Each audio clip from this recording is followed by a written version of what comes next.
ஓம் முருகா போற்றி, கந்தா போற்றி, கடம்பா போற்றி, கதிர்வேலா போற்றி. என் செல்ல பிள்ளையே, திருச்செந்தூரிலிருந்து என்னுடைய வேலை உனக்கு அனுப்பியுள்ளேன்.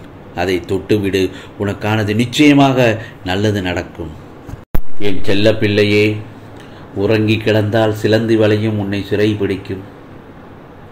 உறவுகளை புரிந்து கொள்ளாத சிலரிடம் எவ்வளவு அன்பை கொட்டினாலும் அது குப்பைக்கு சமமாகும். அனைவரையும் நம்பு, ஆனால் அனைத்து சூழல்களிலும் நம்பிவிடாதே. இங்கு வீரமாக வீழ்த்தப்பட்டவர்களை விட சூழ்ச்சியினால் ஏமாற்றப்பட்டவர்களே அதிகம். ஆகவே சிந்தித்து பின் செயல்படு. சோதனையின்றி வாழ்வில் சாதனைப்படுத்தியது என்று எவருமே இல்லை. ஆகவே சோதனைகளை கண்டு தயங்காதே. எல்லாம் நன்மைக்கு என்றே முன்னேறி சொல், நல்லது நடக்கும். உனது வாழ்க்கையில் ஏன் எதற்கெடுத்தாலும் பல காரணங்களை அடுக்கிக் கொண்டே போகிறாய்? நிகழ்வு நடந்தால் அதற்கான அர்த்தங்களை யோசி. அதற்கு பதிலாக காரணங்களை தேடி அலையாதே. காரணங்களை தேடுவதால் அதில் உனக்கு என்ன பயன்? அது உன் மனதை திருப்திப்படுத்தாது. என்னைக்கு காரணத்தை தேடி அலைந்தவர்கள் ஜெயித்ததே கிடையாது. ஆகவே காரணங்களால் நிம்மதி குலைந்து போகும். அது எப்படி? நிகழ்வுக்கான காரணங்களை அறிவது எப்படி நிம்மதியை பாதிக்கும் என்று தானே கேட்கின்றாய்? காரணங்கள் மூலம் இது ஏன், எப்படி, எதற்கு, எதனால், எவ்வாறு என அனைத்திற்கும் பதில் கிடைக்க வேண்டும் என்று தோன்றும். அப்படி இருந்தால் முடிந்த நிகழ்வின் பக்கங்களாய் காரணத்தை பற்றி மட்டுமே யோசித்து அதையே நினைத்து கொண்டு அதே பக்கத்தில் முடிக்கப்படாத எழுத்துக்களால் தான் உன்னால் இருக்க முடியும். அதற்கு பதிலாக இப்படி நினைத்து கொள்ளேன், என்ன நடந்தாலும் அதற்கு ஒரு காரணம் இருக்கும். அது என் முருகப்பெருமானுக்கு நிச்சயமாக தெரியும். எனக்கு எது நல்லதோ அதை என்னிடம் சேர வைப்பார் என்று உன் சிந்தனையை நீ ஒருமுகப்படுத்தினால் நிச்சயம் நீ வாழ்வில் வெற்றி காண்பாய். யாம் இருக்க பயமேன், ஓம் சரவணபவ என்று உன் மனதில் என்னை நினைத்து கொண்டே இருக்கிறாய். அப்படி நினைக்கும் போது உன் நிம்மதி தொலைய காரணம் எப்போதும் ஏதாவது எண்ணங்களை உன் மனதில் யுத்தியிலும் அசை போட்டு கொண்டிருக்கிறாய். ஏன்? அவை மெல்ல மெல்ல உன்னை ஆக்கிரமிப்பு செய்து அது உன் நிம்மதியை குலையச் செய்கிறது. உன் குணநலங்கள் எல்லா விஷயத்திலும் பாதிக்கிறது. எதையும் உன்னால் யோசிக்க முடியாதபடி அது தடை போடுகிறது. அதை வெட்டி சாய்த்து விடு. நல்லதை நாம் தண்ணீர் ஊற்றி வளர்க்கலாம், ஆனால் கெட்டது என தெரிந்ததை முதலில் கிள்ளி எறிந்து அடியோடு எடுத்து விட வேண்டும். உன்னையும் என்னையும் யாராலும் பிரிக்க முடியாது. உன் அன்பின் மீதும் பக்தியின் மீதும் எந்த குறைபாடும் இல்லை. உன் பக்தி தூய்மையானது. குதர்க்கமான எண்ணங்கள் தான் உன்னை பதற வைத்து கலங்க வைக்கிறது. அதை நிச்சயம் உன்னிடத்தில் இருந்து வெளியேற்றுவேன். அப்படி அது உன்னை பதற வைக்கிறது என்றால் ஒரு நிமிடம் இந்த முருகப்பெருமானை, என்னையும் என்னை சுற்றி உள்ளவர்களின் நிம்மதியாக வாழ வைத்து அருள் புரியுங்கள் என்று நினைத்து கொண்டால், அல்லது எனது நாமத்தை ஓம் முருகா, ஓம் முருகா என்று எனது நாமத்தை சொல், அமைதியாக அந்த குதர்க்கம் உன்னை விட்டு அகன்று போய்விடும். நான் உன்னிடத்தில் எப்போதும் இருந்து கொண்டுதான் இருக்கிறேன். உன்னை சுற்றி உன்னை பாதுகாவலனாக உனக்கு நான் எப்பொழுதும் இருந்து கொண்டுதான் இருக்கிறேன். மகிழ்ச்சியாக இரு. சின்ன சின்ன தருணங்களை கூட அழகாக்குவேன். சுற்றி உள்ளவர்களை சிரிக்கவை, புன்னகைக்கவை, உதவி செய். அன்பை உருவாக்கு, சமாதானம் செய். சண்டை போட வேண்டாம். ஏனென்றால் நீ நேசிப்பவர்களின் நேசத்தை சொல். எந்த கவலையும் எதையும் மாற்றப் போவதில்லை. நீ எப்போதும் நிமிர்ந்தே நடக்க பழகிக்கொள்.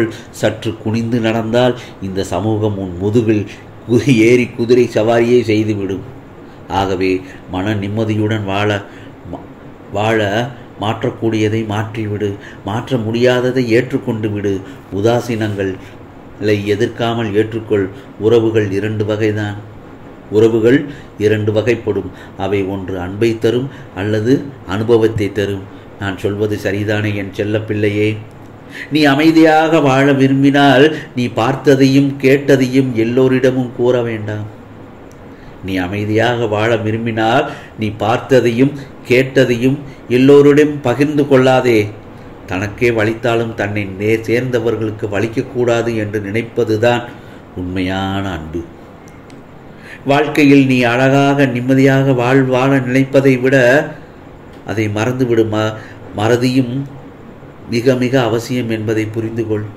மறதி அது முக்கியமான ஒன்று. ஏனென்றால் அந்த மறதி இல்லாமல் தான் சில பேர் ஒரு 20 ஆண்டுகளுக்கு முன்பு நடந்ததை கூட நினைத்து நினைத்து மனதில் தேக்கி வைத்து புழுங்கி அந்த மனம் ரணமாகி புண்ணாகி குப்பையாகி மனதையே வாழ்க்கையை வெறுத்து அடுத்து என்ன செய்ய வேண்டும் என்ற சிந்தனைக்கு கூட செல்லாமல் அதைவே திரும்ப நினைத்து கொண்டிருக்கிறார்கள். அதற்குத்தான் இந்த முருகப்பெருமான் சொல்கிறேன், மறதி தேவை என்று. அதற்காக எல்லாவற்றையும் மறந்துவிட வேண்டாம், கெட்டதை மறந்துவிடு என்று கூறுகிறேன். நல்லதை நடந்ததை திரும்ப நினைத்துக்கொள், கெட்டது அந்த இடத்தில் மறைந்துவிடும். ஆகவே எழுந்து நடந்தால் இமயமலை கூட உனக்கு வழி கொடுக்கும், பாதை காட்டும். எழுந்து நில், துணிவோடு இரு, லட்சியத்தை நோக்கி செல், உனக்கு வெற்றி மட்டும்தான். யாம் இருக்க பயமேன் என்று உன்னிடம் உன் முருகப்பெருமான் உறுதி அளிக்கிறேன். நான் உனக்கு ஒன்று சொல்லட்டுமா? உனக்கு சோதனை வருகிறது என்றால் அதை நீ உடைந்து போவதற்காக அல்ல, உன் மனம் உடைந்து போவதற்காக அல்ல, உன்னை தேற்றி அத்தனையும் சாதனையாக மாற்றத்தான் உனக்கு அவ்வளவு பிரச்சனைகள் வருகிறது என்று நம்பி நீ தீர்க்கமாக செயல்படு. உன்னுடைய முன்னேற்றத்திற்கான வழி எதுவோ அதை தேர்ந்தெடு. பலரையும் நம்பி உன்னுடைய வாழ்வில் பல ஏமாற்றங்களை சந்தித்து விட்டாய். இனிமேலாவது யார் மீதும் அதீத அன்பு வைக்காமல் உன்னுடைய கடமைகளை மட்டும் செய்து கொண்டே இரு. யாராவது உன்னிடம் பேசினால் அளவாக அவர்களிடம் பேசி பழகு. ஆனால் அவர்களுடைய அன்பிற்கு அடிமையாகி விடாதே. அதுவே உன்னுடைய வாழ்வில் பல நாட்கள் நீ அழுது கொண்டிருப்பதற்கு காரணமாகி விடுகிறது. இந்த முருகப்பெருமான் சொல்வது சரிதானே? இதை நீ அனுபவபூர்வமாக உணர்ந்திருப்பாய். சற்று சிந்தித்துதான் பாரேன், நான் கூறுவது உண்மை என உணர்வாய். உன்னை விட்டு விலகிச் சென்ற யாருக்காகவும் கவலை கொள்ளாதே. ஏனென்றால் உனக்கானது என்று எழுதப்பட்டிருந்தால் அது நிச்சயம் உன்னை வந்து சேரும். உன்னை விட்டு சென்றதும் எதுவும் உனக்காக எழுதப்படவில்லை என்று உன்னுடைய மனதை தேற்றிக்கொள். உன்னுடைய வாழ்க்கையை மிக மிக ரணமாக்கி வைத்துள்ளாய். ரணவேதனையில் தாங்காமல் தான் இப்படி புலம்பிக் கொண்டிருக்கிறாய். என்னுடைய நாமத்தை கூறு, ஓம் முருகா போற்றி என்று, அல்லது என்னுடைய கந்த சஷ்டி கவசத்தை நீ மனதார கேள். அதில் நான் பல தத்துவங்கள், பல உனக்கான வாழ்க்கை எப்படி நடக்க வேண்டும் என்பதற்காகத்தான் நான் அதை கவசமாக உன்னிடம் கூறுகிறேன். அதை கேள், என் நாமத்தை சொல். உனக்கானது நிச்சயமாக திருச்செந்தூரிலிருந்து என்னுடைய வேலையை அனுப்பியிருக்கிறேன். என் வேலை தொட்ட நேரத்தில் உனக்கு நிச்சயமாக எல்லாம் நல்லது நடக்கும். இது முருகப்பெருமானின் அருள் வாக்கு, சத்திய வாக்கு. தவறவிட்டு விடாதே. ஆம். ஓம் முருகா போற்றி, கந்தா போற்றி, கடம்பா போற்றி, கதிர்வேலா போற்றி. யாம் இருக்க பயம் ஏன்? ஓம் சரவண பவ, ஓம் சரவண பவ.